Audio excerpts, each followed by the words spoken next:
సంపాదించావు కాదు చాలు ఆవిడికి. పెడితే ఆవిడ అనుగ్రహాన్ని ఇస్తుంది. ఇప్పుడు ఆ పాత్రత కలిగితే ఆవిడ వర్షిస్తుంది. ఈ ప్రసాద బుద్ధి పోయిందనుకోండి, ఇన్ని అనుభవిస్తూ ఒక రోజున ఇవన్నీ నేను సంపాదించినవే, భగవంతుడన్న వాడి స్థానం పోయింది అక్కడ. ఆవిడ అనుగ్రహం ఇంత పైకి ఎత్తింది అని అనలేకపోయాడు. అనలేకపోతే ఆవిడ ఏం చేస్తుందంటే, నువ్వే సంపాదించావు కదూ, ఏది నీ ప్రయత్నమే చేయి వస్తుందేమో అంటుంది. ఇప్పుడు సిరిదా వచ్చిన వచ్చురు సలలితముగ నారికేళ సలిలము భంగిని సిరిదా పోయిన పోవును కరివెంగిన వెలగపండు కరణిని సుమతి. అప్పుడు బుద్ధి చెప్తుంది. ఇదే విషయాన్ని పురాణంలో భూతద్దంలో పెట్టి జరిగిన కథని చూపిస్తారు మీకు. అందుకే చూడండి, దేవేంద్రుడు అంతకన్నా లక్ష్మీ కటాక్షం ఉన్నవాడిని ఇంకోటిని చెప్పరు. అంత లక్ష్మీ కటాక్షం ఉన్నటువంటి దేవేంద్రుడు ఒకానొకప్పుడు ఐరావతం మీద వెళ్ళిపోతున్నాడు. వెళ్ళిపోతున్నప్పుడు దుర్వాసో మహర్షి ఎదురుగుండా వచ్చారు. మహానుభావుడైన గొప్ప ఉపాసకుడు, తెల్లవారి లేస్తే భగవంతుణ్ణి అర్చించగలిగిన వాడు, భగవంతుని యొక్క అనుగ్రహానికి పాత్రుడైన వాడు. ఆయన ఒక పుష్పహారాన్ని తీసుకొచ్చి దేవేంద్రుడికి ఇచ్చాడు. ఇది భగవన్ నిర్మాల్యం, ఈశ్వరుడి మెడలో వేసుకున్నటువంటి హారం. ఈ హారం తీసుకో ప్రసాదం అని ఇచ్చాడు. ఆయనకి భగవతి ఇచ్చింది. ఆ హారాన్ని ఇంద్రుడికి ఇచ్చాడు. ఎందుకు ఇచ్చాడు అంటే, అది ఇంద్రుడు తీసుకుని కళ్ళకద్దుకొని ఒకసారి తల మీద పెట్టుకుని పక్కన పెడితే ఆ అనుగ్రహం ఆయన ఎందు ప్రవేశించి ఆ ప్రసాద బుద్ధి చేత ఆయన బాగా నిలబడితే దేవతలు రక్షింపబడితే లోకాలు రక్షింపబడతాయని దుర్వాసో మహర్షి ఆలోచన సద్బుద్ధితో ఇచ్చాడు. ఇదే సత్యనారాయణ వ్రత కథ. ప్రసాదము అనుగ్రహము. అనుగ్రహం అక్కర్లేదండి, భర్త దొరకలేదు. అనుగ్రహం కావాలంది, ప్రసాదం ముచ్చుకుంది, భర్త కనబడ్డాడు. ప్రసాదము అన్న మాటకు అర్థం ఏమిటంటే, కేవలం అది ఇందులో యాలక్కాయలు ఎక్కువేశారా, శనగపిండి ఎక్కువేశారా, పూర్వం తిరుపతి ప్రసాదంలో ఉన్నన్ని జీడిపప్పులు ఇప్పుడు ఉండట్లేదండి, దానికోసం ఆ తిరుపతి వెళ్ళావు. జీడిపప్పుల కోసం, యాలక్కాయల కోసం, దాంట్లో ఉన్న తూకం కోసం, అందులో ఇన్నిపటికి బెల్లం ముక్కలు ఉన్నాయి, దానికోసం ఆ తిరుపతి వెళ్ళేది. అది ప్రసాదం, అది ఈశ్వరానుగ్రహం. అంతేకాని దాని మీద వ్యాసాలు రాయడానికి, దాని మీద శల్యశోధనలు చేయడానికి కాదు అది. కాబట్టి ఇప్పుడు అది అనుగ్రహం లోపలికి పుచ్చుకున్నావు, అది 6వ వంతు మనస్సుగా మారుతుంది. ఆ మనస్సులోంచి దరిద్రాన్ని పోగొట్టుకోవడానికి పరిష్కారం కూడా లోపల నుంచి ఆలోచనగా వస్తుంది. ఈశ్వర ప్రసాదం తింటే అందులోంచి ఆలోచన వస్తుంది. ఆ ఆలోచనే సమస్యని పరిష్కారం చేస్తుంది. మళ్ళీ శాంతి పొందావు. ఇప్పుడు దుర్వాసో మహర్షి ఇంద్రుడికి ప్రసాదం ఇచ్చాడు, భగవంతుడి మెడలో వేసిన హారం ఇచ్చాడు. ఇప్పుడు ఆ హారం వేసుకున్నాడు. మెడలో వేశారు, ఉంచుకోవాలి, లేదా చేతికి ఇచ్చారు, తీసుకుని కళ్ళకెత్తుకుని వాసన చూసి తల మీద పెట్టుకుని పక్కన పెట్టాలి. ఎవరు తొక్కని స్థానంలో దాన్ని ఉంచాలి. ఇంద్రుడు ఏం చేశాడు? అహంకారం, నేను మహేంద్రుణ్ణి, నేను ఇంతటి ఐశ్వర్యవంతుణ్ణి, అందున ఐరావతం మీద పెడుతున్నాడు. ఐరావతం మీద పెడుతున్నప్పుడు ఇటువంటి ఏనుగు ఇంకొకడికి లేడు, దీని మీద పెడుతున్నాడంటే ఇంద్రుడు పెడుతున్నాడని గుర్తు. అటువంటి నాకు పూలదండోటి పట్టుకొచ్చి ఇచ్చాడు, అది కూడా వాడిపోయింది. ఎందుకని? భగవంతుడు మెళ్ళలోంచి తీసి తెచ్చినటువంటి మాల. ఈ మాల పెద్ద విషయం ఏముంది అని తీసి ఆ ఏనుగు కుంభస్థలం మీద పడేశాడు. ఇప్పటికీ మనం చూడటల్లా దేవాలయంలో భగవంతుడి మెడలో హారం తీసి వచ్చిన వాళ్ళకి ఇస్తే వాళ్ళు తీసుకెళ్లి కారు కట్టుకుంటారు. ఇంద్రుడు ఏనుగు మీద మారేయడానికి ఎక్కువచ్చిన కారుకి భగవంతుడి మెడలో ఉన్న హారం కట్టుకున్న వాడికి ఏమిటి తేడా? ఒకటే. కాబట్టి ఇప్పుడు ఏమైంది? ఆ ఏనుక్కి ఏం తెలుస్తుంది? ప్రసాదం ఏనుక్కి తెలియదుగా. అది తొండం పెట్టి లాగింది దండని, అది పూలహారం, అది తినదది. కాబట్టి అదేం చేసింది? దానిది చాంచల్య బుద్ధి, అది కింద బారేసి కాలుతో తొక్కింది. చూశాడు దుర్వాసో మహర్షి, ప్రసాద తిరస్కారం చేశావు, నేను తెచ్చినది ఏమిటో నీకు అర్థం కాలేదు. ఏ ప్రసాదాన్ని తిరస్కరించావో దాని ఫలితం నీకు లక్ష్మీ కటాక్షం ఉండకూడదు, భ్రంశం అయిపోవాలన్నాడు. లక్ష్మి సముద్రమునందు కలిసిపోవుగాక అన్నాడు. అంతే, ఇంద్రుడి యొక్క లక్ష్మి అంతా వెళ్ళిపోయింది. ఇంద్రుడి లక్ష్మి వెళ్ళిపోయింది అనడానికి గుర్తులు చెప్పాడు ఇంద్రుడు వచ్చి గురువు గారి దగ్గర. ఆయన ఏం చెప్పాడంటే, మొదటి మాట ఏం చెప్పాడంటే, దేవతల యందు ఉత్సాహము నశించిపోయింది అన్నాడు. ఇది మీరు బాగా పట్టుకోవాలి. లక్ష్మీ కటాక్షం అంటే మీరు ఇలా పూజ చేయండి, ఈ పువ్వు వేయండి, మీకు 10,000 రూపాయలు రేపు పొద్దున్న వచ్చేస్తాయి, ఇలాంటి తేలిక ప్రసంగాలు, చవకబార ప్రసంగాలు నా వల్ల కాదు. నేను యథార్థమే చెప్పగలనంతే. ఇప్పుడు సముద్రంలో లక్ష్మి వెళ్ళిపోతే ఇంద్రుడు ఏం చెప్పాడంటే ఉత్సాహం పోయింది దేవతల్లో అన్నాడు. అసలు ఐశ్వర్యములకన్నిటికీ కూడా ప్రధానంగా ఆలంబనం ఎక్కడుంటుంది అంటే ఉత్సాహంలో ఉంటుంది. ఒకసారి వస్తుంది, ఒకసారి పోతుంది, ఒకసారి కష్టం వస్తుంది, ఒకసారి సుఖం వస్తుంది.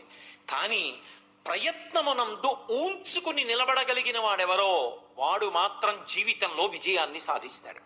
అందుకే మీరు చూడండి, ఎప్పుడూ కూడా భగవంతుడి దగ్గరికి వెళ్ళి శ్రీ సూక్తం చెప్పినప్పుడు పూర్తి చేసేటప్పుడు ఒక మాట చెప్తారు. సిద్ధలక్ష్మీర్ మోక్షలక్ష్మీర్ జయలక్ష్మీ సరస్వతి శ్రీర్లక్ష్మీర్ వరలక్ష్మీశ్చ ప్రసన్నా మమ సంవదా అని చెప్తారు.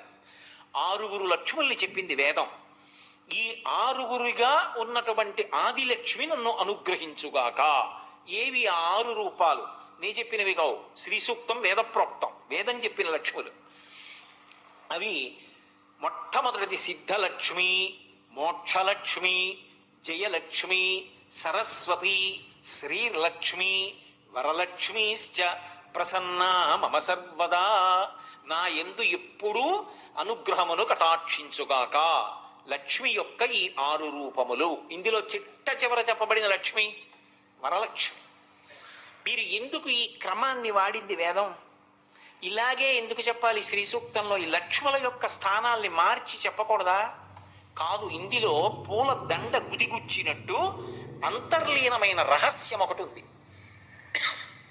సిద్ధలక్ష్మి, ఒక కార్యం సిద్ధించిందండి అంటాడు.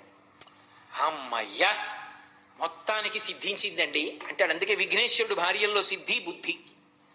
సిద్ధించింది అంటే దాని అర్థం ఏమిటో తెలుసా? నేను అనుకున్నటువంటి కార్యం పూర్తయిపోయింది. నేను అనుకున్న కార్యానికి మొట్టమొదటి రూపం ఏమిటి? సంకల్పం కదా.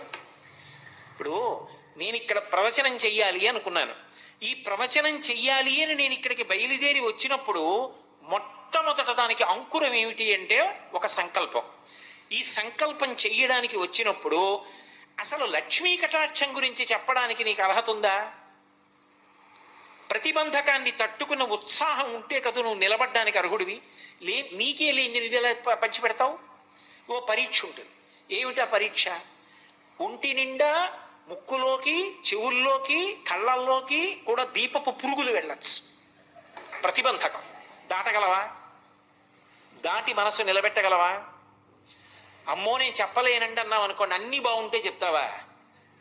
ఈ ఉత్సాహం లేని వాడివి నువ్వెలా చెప్తావు లక్ష్మీ కటాక్షం గురించి? కాదు, అవన్నీ ఉన్నా నాకు ఆవిడ గురించి చెప్పేటప్పుడు జ్ఞాపకానికి రావు. నాకు ఆవిడ గురించే మనసు నిలబడుతుంది. ఏమి ఉండనివ్వండి, ఎన్ని కరిచినివ్వండి, నాకు ఆ చెప్పుకోవడం సంతోషం. 2 గంటలు చెప్పవలసిందే, నేను వెళ్ళను వెనక్కి అన్నాను అనుకోండి, ఆవిడ అనుగ్రహిస్తుంది. చెప్పిస్తానంటు అని పక్కన కూర్చొని చెప్పిస్తుంది.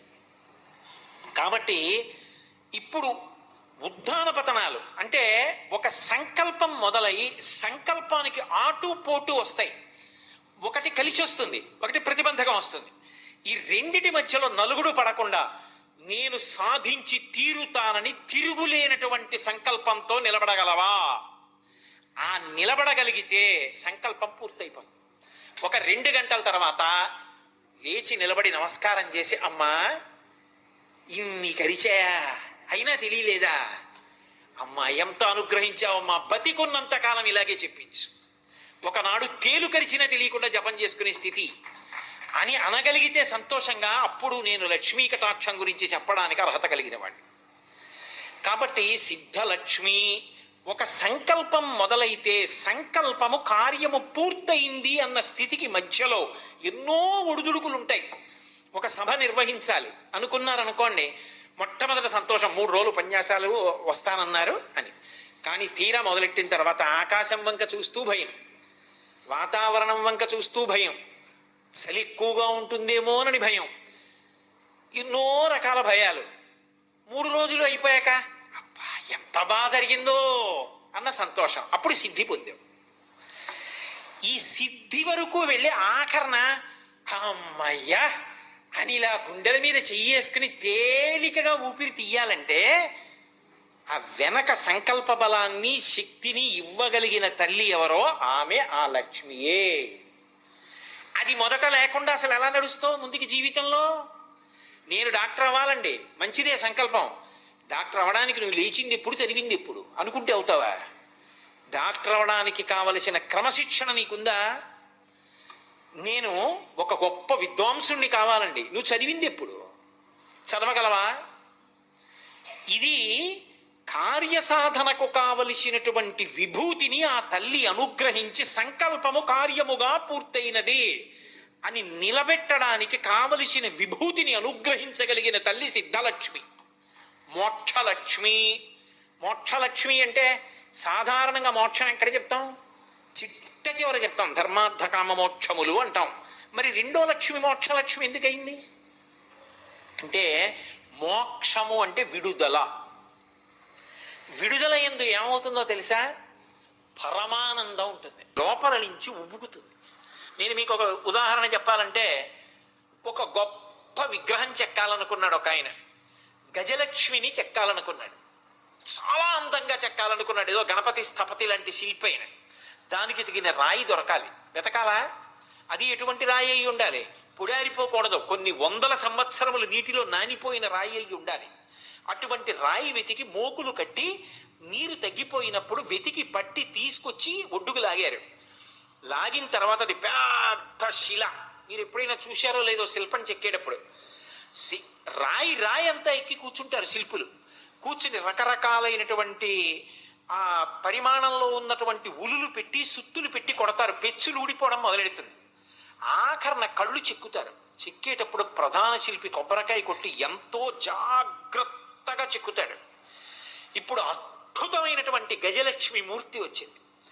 ఇప్పుడు ఆ గజలక్ష్మి మూర్తి వచ్చేసి తీసుకెళ్ళి అధివాసాలు అయిపోయి, ధాన్యాధివాసం, శయ్యాధివాసం, పుష్పాధివాసం అన్నీ చేసేశారు, ప్రతిష్ఠ చేసేశారు, అమ్మవారికి బట్ట కట్టారు. ఇప్పుడు ఆ దేవాలయానికి వెళ్ళి ఆ శిల్పి చూశాడు. అయ్యా మీరే కదా చెక్కారు, రండి మీకు ఇవాళ పంచల షాప్ పెడతాం అన్నారు. గుడికి వెళ్ళాడు, తాను ఆ శిల మీద ఎక్కి కూర్చుని చెక్కాడు. ఇప్పుడు ఇలా చూశాడు, ఇలా చూసి అబ్బా చాలు, ఎంత బాగా వచ్చింది రామూర్తి అన్నాడు. సిద్ధలక్ష్మి, కార్యం పూర్తయింది. ఇప్పుడు మీరు పిలిచి, ఏమయ్యా అంతా చాలా బాగా చెక్కావు కానీ కొంచెం జాగ్రత్తగా చూడు, ఈ కంటి చివర చిన్న కందిబద్దంత రాయి ఉబికి ఉండిపోయింది, ఒక్కసారి నిచ్చెన ఇస్తాం ఎక్కి కొట్టే ఉలితో అన్నారు అనుకోండి, చెంపలు వేసుకుని మహాపరాధం. ఆ తల్లికి అది అందమండి, తప్పు, అలా కొట్టకూడదు, ఎక్కడ కనపడుతోందండి అంటాడు. తప్ప కొట్టడి. అయిపోయింది, విడుదలైపోయాడు. విగ్రహం చెక్కడం నుంచి విడుదలైపోయాడు. మోక్షం అంటే విడుదల. ఇక దాన్ని ముట్టుకోడు, ఇక అది అనుగ్రహించేస్తుంది అంతే లోకాన్ని. కావాలంటే కంటి పక్క కందిబద్ద గజలక్ష్మి దేవాలయం అని కొత్త పేరు వస్తుంది గుడికి. తప్ప ఆ విగ్రహాన్ని మాత్రం ఇక ముట్టుకోడు. అది పూజకే తప్ప దాన్ని ఇక మళ్ళీ ఇంకా చేయడంలో ప్రక్రియ అన్న మాట ఉండదు. విడుదలైపోయాడు దాంట్లోంచి.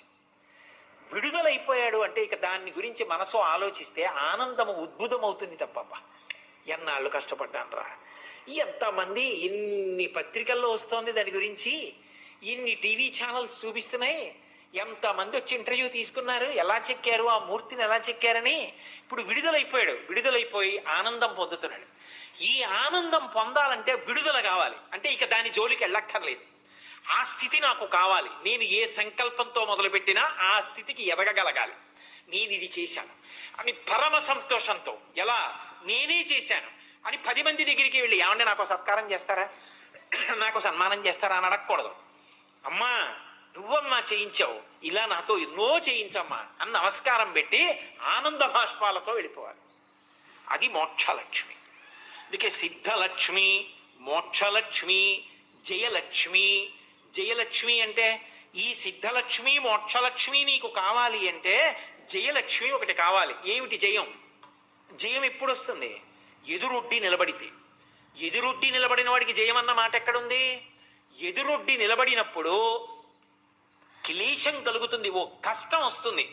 ఆ కష్టాన్ని తట్టుకోవడానికి వ్యూహాన్ని నిర్మాణం చెయ్యాలి. నేను అంటున్న మాటలు మీరు చాలా జాగ్రత్తగా పట్టుకోవలసిమండి.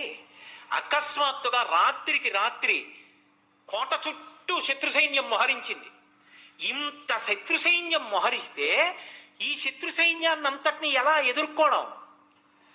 ముందు ఆలోచన రావాలి. ఇంకేమీ యుద్ధం చేస్తామండి, అయిపోయింది కోట, సొరంగాల్లోంచి పారిపోదాం ఎక్కడికో అక్కడికి, ఇంకా అయిపోయింది మన బతుకన్నారనుకోండి, ఇంకేమిటి. ఒకప్పుడు తల్లికోట యుద్ధం జరిగింది. తల్లికోట యుద్ధం జరిగితే నదికి యువతల వైపు రామరాయల వారి సైన్యం మోహరించింది, అవతల వైపు శత్రు సైన్యం మోహరించింది. అపజయమెరిగినటువంటి విజయనగర సామ్రాజ్యం ఇంత పెద్ద సైన్యం ఎట్టి పరిస్థితుల్లో గెలవలేరు.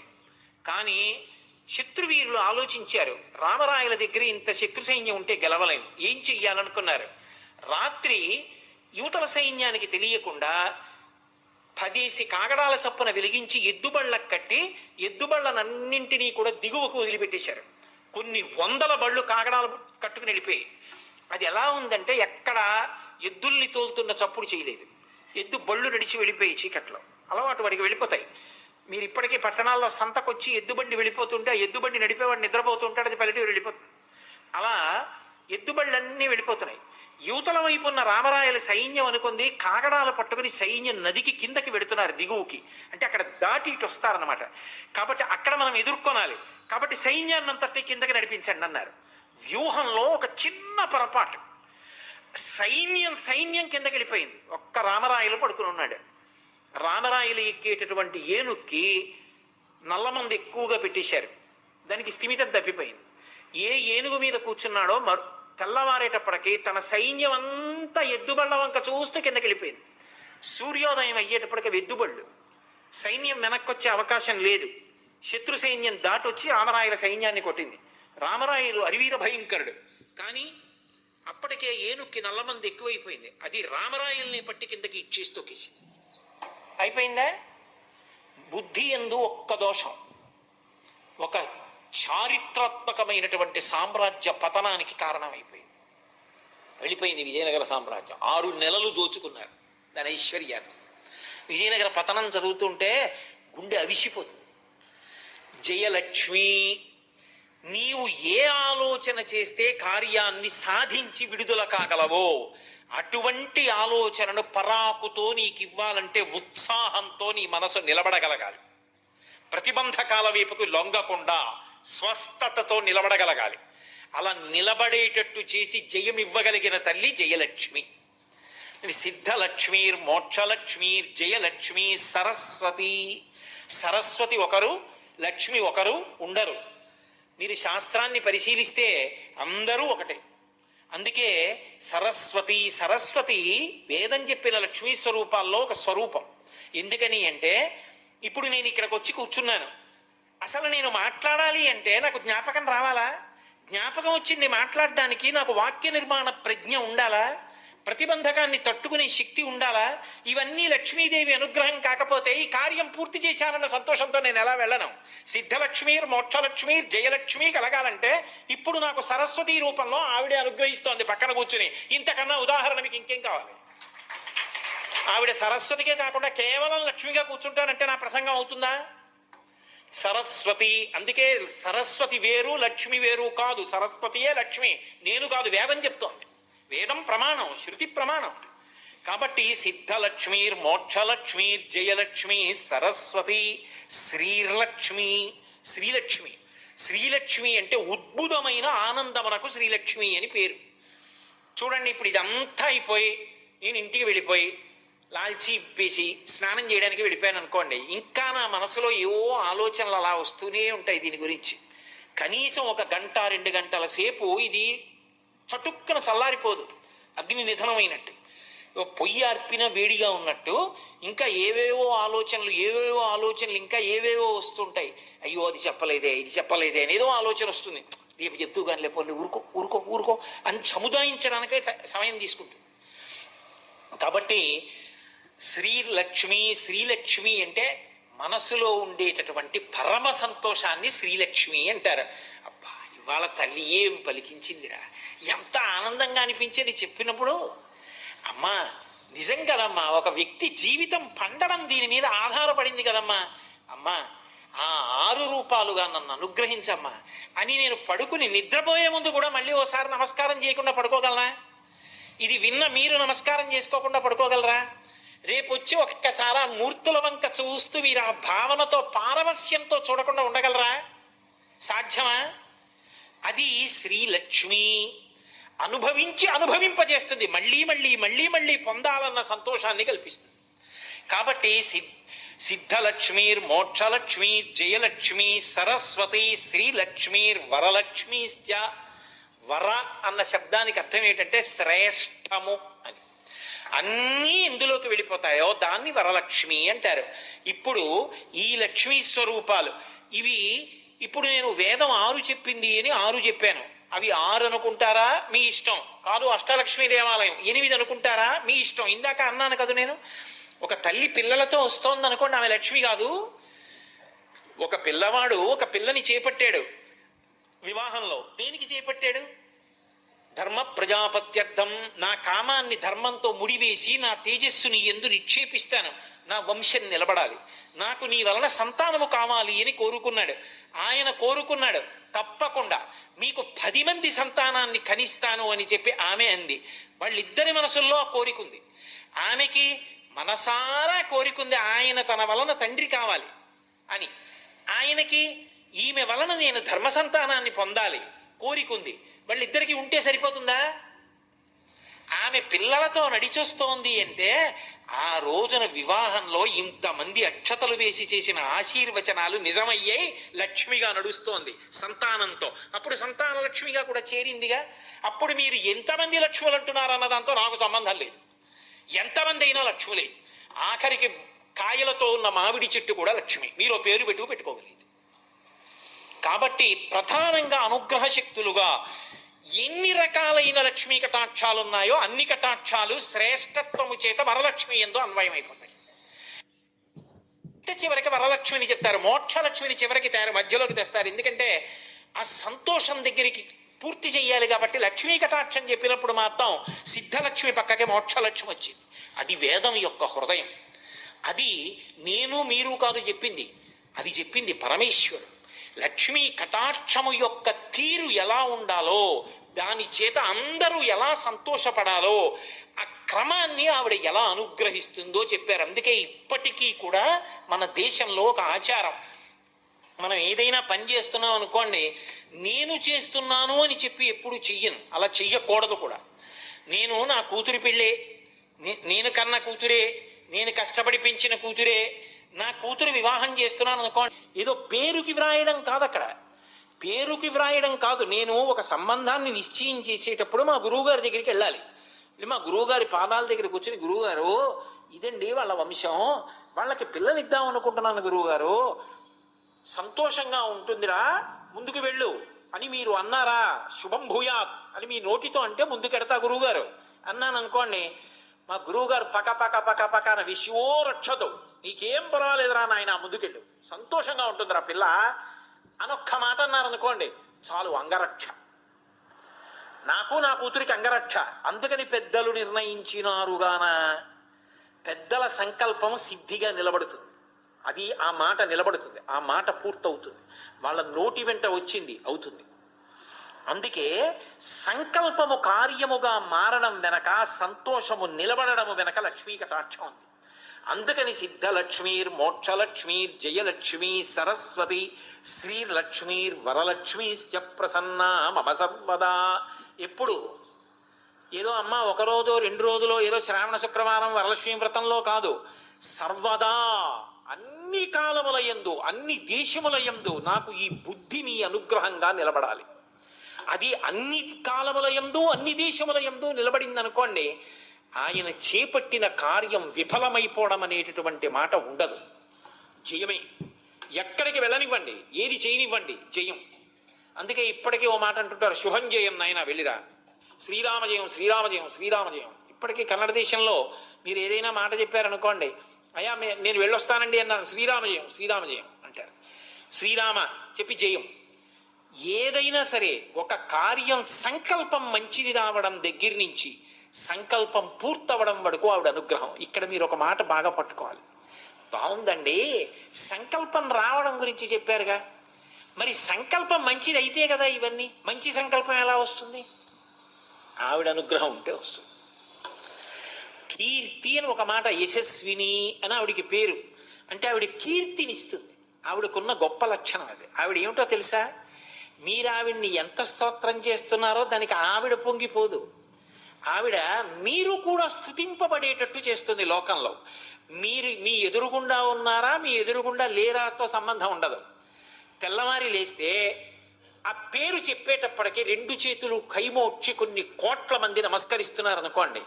ఆ కీర్తి ఇవ్వడానికి ఎటువంటి సంకల్పం వాడిలో పుడితే ఆ కార్యం చేస్తాడో అటువంటి సంకల్పం పుట్టిస్తుంది. అటువంటి సంకల్పం పుట్టడానికి ఎటువంటి విషయాలతో ఆయన అనుసంధానమైతే అటువంటి సంకల్పం పుడుతుందో అటువంటి చోటుకి చేర్చి అటువంటి సంకల్పం పుట్టిస్తుంది. లేకపోతే మహాత్మా గాంధీ గారికి భారతదేశానికి స్వాతంత్ర్యం తీసుకురావాలి అనేటటువంటి తాపత్రయం ఎందుకు కలగాలి? ఆయనకు ఆ సంకల్పం కలగబట్టి కదూ జాతిపిత అనేటటువంటి కీర్తి వహించి మహానుభావుడు అలా ఉండిపోయారు. మహాత్మా అని పేరుకు ముందు చేర్చి గౌరవిస్తున్నాం. భీష్మాచార్యుల వారిని భీష్మ అని విడిచిపెట్టాం. ఆచార్య శబ్దం కలిపి భీష్మాచార్య. వేదం ఎలా చెప్పిందో అలా ఆచరించిన వాడు. అంటే ఒక మంచి సంకల్పం మనసులోంచి పుట్టాలి అంటే అసలు ఆ మనసుకి ఆలంబనం ఏమవుతోంది?